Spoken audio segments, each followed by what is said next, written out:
అందరికీ నమస్కారం. జూన్ 26 ప్రపంచవ్యాప్తంగా మత్తు పదార్థాల వినియోగం మరియు అక్రమ రవాణా వ్యతిరేక దినోత్సవంగా జరుపుకుంటున్నారు.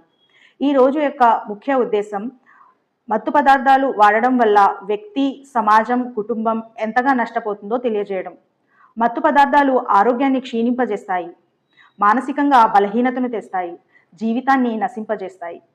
విద్యార్థులు, యువత తక్షణ ఆనందం కోసం వీటి వైపు ఆకర్షితులవుతున్నారు.